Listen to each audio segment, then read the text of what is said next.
The young man was sitting on a park bench, feeling lost and hopeless. He had just lost his job, his girlfriend had left him, and he was feeling like his life was going nowhere. He didn't know what to do or where to turn. As he was sitting there, a Buddhist monk walked by. The monk stopped and sat down next to the young man. "What's wrong?" the monk asked. The young man told the monk about his troubles.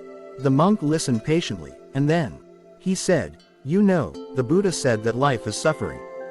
But he also said that suffering is not the end of the story. There is a way to end suffering."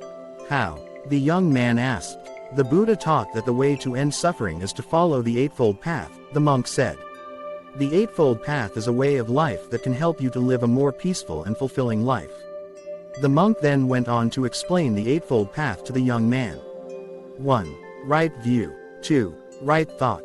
3. Right speech. 4. Right action. 5. Right livelihood. 6. Right effort. 7. Right mindfulness. 8. Right concentration. The young man listened carefully, and he began to see that the Eightfold Path could help him to change his life for the better. "Thank you," the young man said to the monk. "I think I understand now.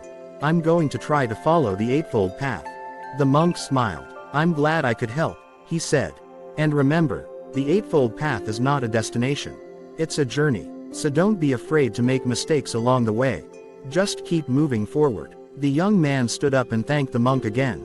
He felt a sense of hope and optimism that he hadn't felt in a long time. He knew that he had a long way to go, but he was determined to follow the Eightfold Path and change his life for the better. The young man walked away from the park bench, feeling a sense of peace and purpose. He knew that he would still face challenges in his life, but he was confident that he could overcome them. He was no longer lost and hopeless. He was now on a journey to a better life.